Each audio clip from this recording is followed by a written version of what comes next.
Il y a des francs-maçons de différentes loges dans les médias, dans la magistrature, chez les avocats. Nombre d'avocats que j'ai connus qui ont intégré des loges. Bonjour, un sujet grave que la franc-maçonnerie sur GPTV, encore une très bonne émission. J'en avais fait une également il y a quelques mois sur le sujet. Celle-ci est vraiment peut-être même encore plus intéressante parce qu'on a vraiment un spécialiste aussi qui raconte et qui explique que, et ce qui m'intéresse, c'est qu'au niveau des juges, des tribunaux, des procureurs et de toutes les personnes qui ont un minimum de pouvoir, eh bien, ce sont des instances qui sont gangrénées par la franc-maçonnerie. Simplement pour dire, je vais récupérer des dossiers comme des ça existe. Que quand tu vas à Air Littoral, que tu dois aller plaider un dossier à Montpellier, et que le président d'Air Littoral, vous savez, le bureau du président, ce sont les 3 colonnes et le triangle. Et quand tu arrives là, tu as compris que quand tu vas plaider, tu vas pisser dans un violon. Et Montpellier, tu as la cité, c'est une place forte de la maçonnerie et du contrôle maçonnique et de la collusion entre le pouvoir économique, le pouvoir maçonnique. Et ça, on le sait, nous en tant qu'avocats. Tu vas à Aix-en-Provence, au tribunal des activités économiques. Si tu n'as pas des accoutumances avec les magistrats qui sont francs-maçons, quand tu vas plaider, tu peux faire la plus plaiderie de la terre, tu pisses dans un violon. Comme d'ailleurs le milieu militaire et tout ça, et c'est gravissime, le milieu hospitalier et tout ça, parce que quand tu te poses la question pour l'IANA, c'est vrai que je veux pas faire le complot, hein, mais quand tu te poses la question que, mais comment se fait-il qu'un multirécidiviste, etc., bah oui, peut-être que une partie de la réponse est dans la franc-maçonnerie. La question c'est, sont-ils les maîtres du monde? Je l'ai intitulé là en bas dans ma vidéo. Alors maîtres du monde, bon, ça fait un peu fantomas, mais ils sont les maîtres du monde, de notre monde sataniste. Parce que comme nous sommes, de toute façon Jésus l'a dit, hein, je ne suis pas c'est pas mon royaume ici. Hein, moi j'ai un autre royaume ailleurs, mais là sur terre c'est pas mon royaume. Hein, c'est le royaume du mal, c'est le royaume de Satan. Voilà ce qu'il a expliqué. En gros, donc à la fin tu auras des petites vidéos sur Jésus, comment te dire, une série Chosen. The Chosen, que je te conseille vivement si tu as un peu la flemme de lire la Bible. Rien qu'en regardant la série, saison, je crois qu'il y a 5-6 saisons, eh bien c'est comme si tu avais lu la Bible. Bon, je rigole, pas tout à fait. Allez, je veux dire par là que pour revenir à ce monde satanique, oui, les gens sous-estiment, pensent que les francs-maçons, c'est quoi? Des gens qui font du scout. Voilà, bon... Et non, c'est autre chose, c'est tout un symbole satanique de pouvoir, de jouissance.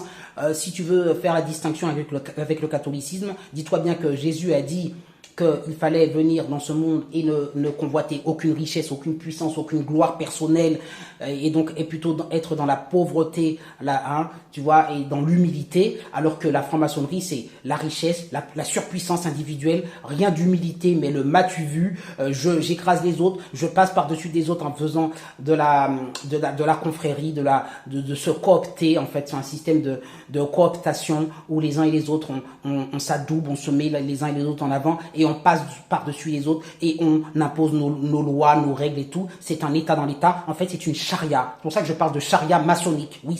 Et tu te prends des branlées, des décisions, comme je l'ai vécu, comme d'autres confrères l'ont vécu, parce que ça fait maintenant 32 ans. Et je dis cela, et je dénonce cela.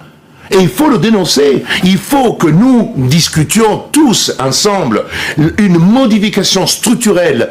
Et je n'oublie pas une chose, que quand tu rends la justice au nom du peuple français, article 111.1 du Code d'organisation judiciaire, tu dois être déconnecté de une charia qui opère discrètement, mais qui défait et qui va par-dessus les lois étatiques pour pouvoir imposer sa loi maçonnique. Et la loi maçonnique, qu'est-ce que c'est? Eh bien, c'est que à partir du moment où ils infiltrent les tribunaux et qu'ils décident, parce que comme il y a Satan derrière et que c'est le mal, effectivement, d'acquitter les criminels avec le juge d'application des peines et tout ça, eh bien ils vont mettre en branle toute une machine au niveau de la magistrature et de tout ça pour que les pédocriminels et compagnie soient aient toujours des peines minimales. Ça c'est là, voilà. Et donc c'est pour ça que tu vois des trucs délirants du style, comme je te le dis, moi je vois tout le temps, tous les jours des mamans qui viennent me voir désœuvrées en me disant on m'a enlevé mon enfant et pourtant j'ai dénoncé les actes pédocriminels de mon mari et c'est moi qui me retrouve sans l'enfant et tout ça.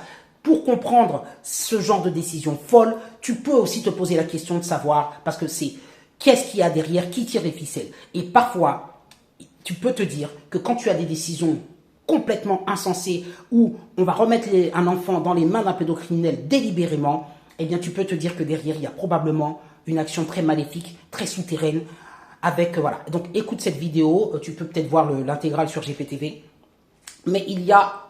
et ça se passe dans plein de domaines, en France, alors franc-maçonnerie et peut-être d'autres types d'organisations, mais ce qu'on appelle les loges maçonniques sont ultra puissantes en France. Ultra, c'est une mafia dans l'État, ultra puissante, et elles dirigent et elles tirent beaucoup de ficelles pour placer des personnes à des postes et les manipuler, enfin pas les manipuler, de toute façon ils sont endoctrinés, mais pour qu'ils changent le système en mal, bien sûr. Et s'il te plaît, n'ose pas te tourner. Choula, tu as peur de demander à être guéri. Oui, tu as foi en mon pouvoir de te redonner le cœur. C'est Pourquoi tu ne l'as pas aidé? c'est qu'il y a tant à faire. Tellement de gens ont besoin de toi. J'ai l'habitude d'être Choula, regarde-moi. ça. Je voudrais pas. Je veux voir ton visage. Toi, vous savez, tellement gentil et si aimable depuis le jour de notre rencontre. Et ta foi en moi est tellement forte, alors que je n'ai pas vu de miracle.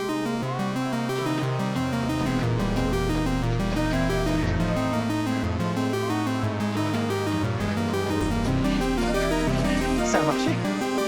Alors, tu vois.